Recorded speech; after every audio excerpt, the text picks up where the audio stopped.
I'm Eric J. Lawrence, and joining us on Morning Becomes Eclectic is the experimental pop band Animal Collective, who are celebrating the release of their latest album, Painting With. And for this incarnation of the group, we are joined by David, Hey, this is Avey Tare, Dave. Noah, Hey. and Brian. Hey. And it is the case that some of our listeners might know you guys better as Avey Tare, Panda Bear, and Geologist. And we want to thank you guys for coming and joining us. Thanks for having us. Thanks for having us. So, speaking of those nicknames, I don't know if at any stage they were intended to serve as a genuine disguise, but they certainly don't really do that now. Do they prove to be helpful to you in terms of getting into sort of a character when you're in the process of your music making? I wouldn't say it's a character per se, but it does work as like an artist's name, sort of. I feel like to unleash that side of our creativity or something, rather than have it come from David Portner or Noah Lennox. Or it's for us, it started kind of as band names, really. Like individual band names, really. We're just It is also common for journalists to sort of refer to you guys oftentimes by using the phrase experimental pop. I just used it myself. I think that's how you're sort of pegged on Wikipedia as well. Do you feel like that's a legitimate way to sort of describe the group, or do you feel yourselves as experimental? I don't even do you feel yourselves as pop? How do you fit? Does that name offer anything for you guys? I don't know. Experimental is a really weird word. Loaded word. Yeah, I feel like it's really vague, and I think there's kind of maybe a genre that's experimental that some people hold in high regard, but I don't. To me, experimental is just sort of experimenting for yourself, really, and stepping out of your box or something and trying different things. So in that way, I think we're experimental. More like a process than a genre. Yeah, in our world, right. It's always been hard to deal with the genre question. I usually just let it go, and it's better than that works better than like saying we're rap.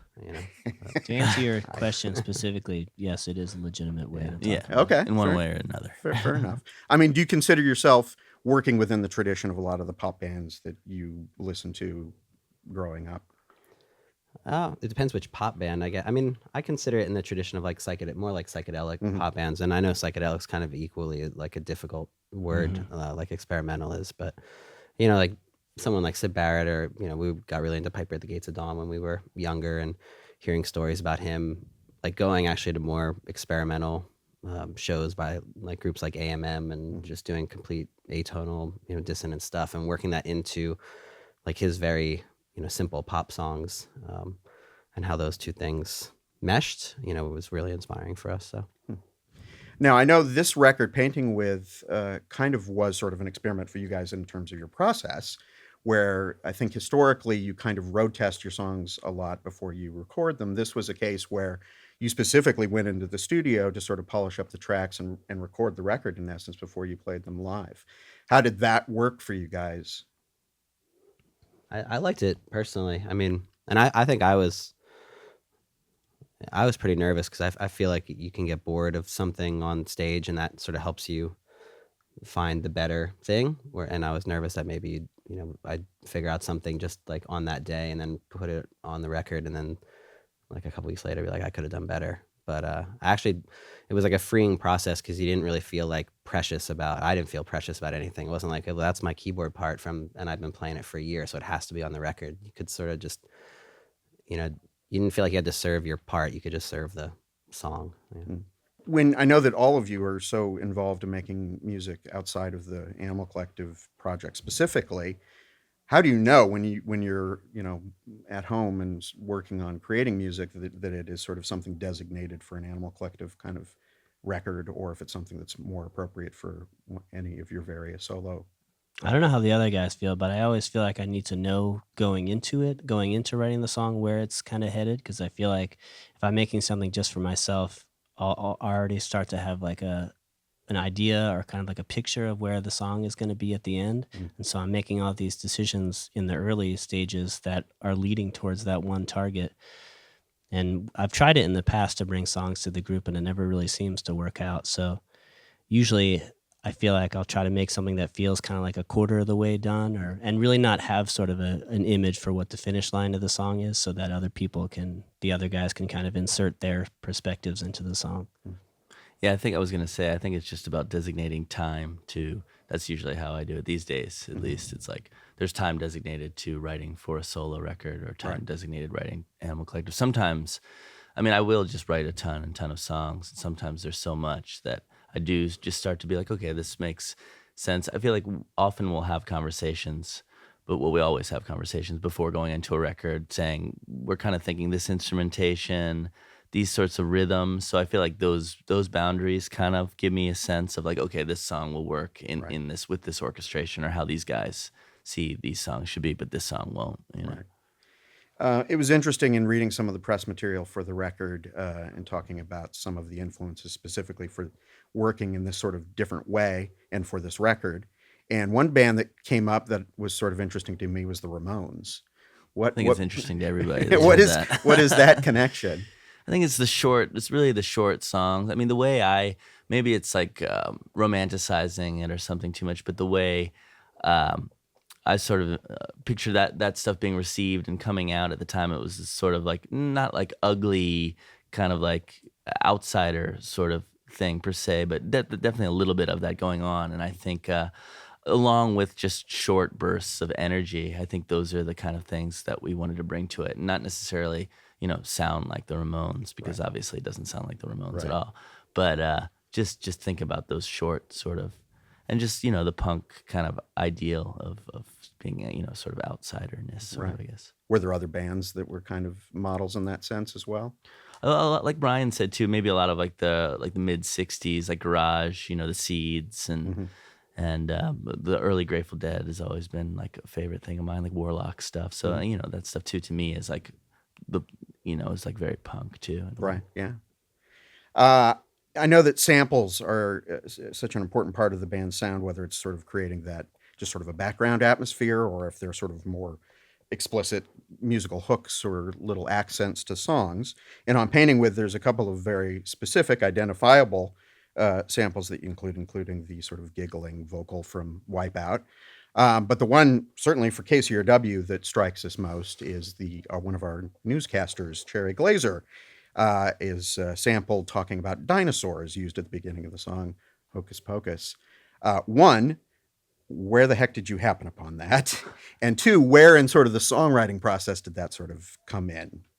I don't remember when it happened. I mean, it happened on the way back to the studio. One day. But I don't know like where in that month it happened. I mean, it was probably somewhere like midway. In the middle. Yeah, it was like midway.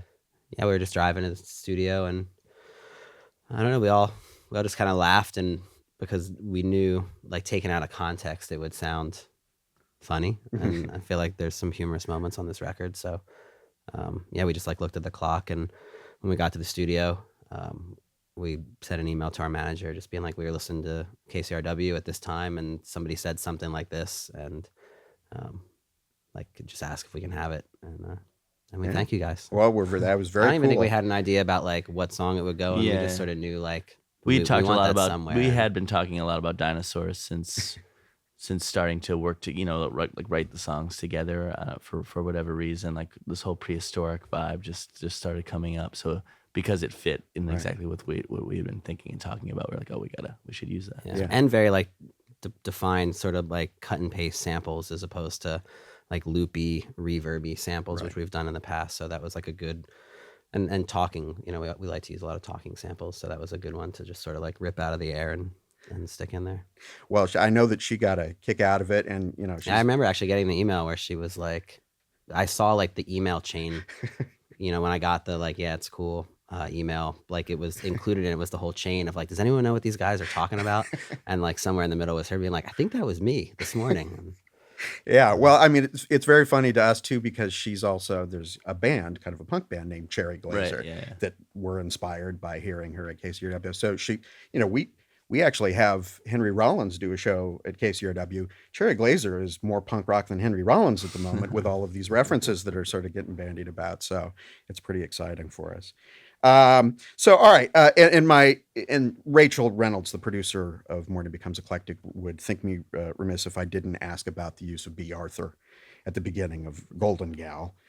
How did that fit into the context of that song and the process of that song? Right. Well, again, like Brian was saying, we talked a lot about this sort of music concrete, choppy way of collaging things together in the record and having these moments in songs where the songs would just sort of break apart. The Wipeout sample coming into Floridata is another example. And so when when we're doing demos for the songs, we often just want to get the demo to have as much of a vibe to fit in, to make it feel like it fits into the record as possible. So I just kept that in mind and went through a bunch of different clips of Bea Arthur, like sarcastic Bea Arthur. You know what I mean? It was very entertaining and funny, but was the song called Golden Gal at that point? Yeah, it was. Yeah, cool. Well, before I let you guys go, I have a couple of quick James Lipton inside the actor studio kind of questions that I want to ask each one of you, and you're welcome to chime in for everybody as well. But David, so I'm going to ask you, do you read while you're out on tour? And if so, do you have a favorite book or a current book that you're reading? And if you don't, what are the other activities that you do to help pass time? I go back and forth between trying to read. I would love to read a lot more on tour, but because I get so tired, it's hard to find time to read a lot. But I do read a lot. Right now I'm reading this book called Seth Speaks, which is sort of like an ESP, other spirit sort of phenomenon kind of book, which is good. But I read fiction and nonfiction, and so yeah. Noah, I'll ask you, what country or city outside the U.S. surprised you in terms of the audience's response, whether on a good side or just maybe not getting it? I might say it's anywhere in the UK. We've always had trouble there. On the other side, Paris has always been really good for us. Japan was weird the first time because nobody did much, clapped. And right. When we were told, and we thought nobody liked it, but then backstage they're like, no, it's just kind of how people are sometimes. It's like a sign of respect to not make noise. And right. Probably Paris, though, I'd say. And finally, then I'll ask you, Brian. And I know that John Cale appears on this new album. And John Cale, of course, from Velvet Underground, but also I think maybe connecting with you guys specifically in sort of the use of the drone, him sort of being important in terms of using drones in pop music. What other rock and roll Hall of Famer, living or deceased, would you like to collaborate with? Like technically, like they're in the Rock and Roll Hall of Fame? Yes. I don't really know who's in the Hall of Fame. I mean, Rod Stewart, Al Jardine. I say the Bee Gees. They got to be in the Bee Rock and Roll Gees, Hall yeah, of they're Fame. there. Yeah, they're probably there. Pretty awesome. They I mean, can sing with these Chicago's guys, going in yeah. this year. Is Neil Young in there? Neil Young is most certainly in the Rock and Roll Hall. He's in there multiple times because he's in there with Buffalo Springfield as well, I believe. Yeah, be fun to work with Neil Young. Okay, very cool. I like that Lenoise record he did a few years ago. That's with right. All the distortion, so maybe he'd be open to some weird stuff behind him. Well, I want to thank you guys for coming down and playing for us. We really appreciate it. Thanks for having us. Thanks for having us. It was fun.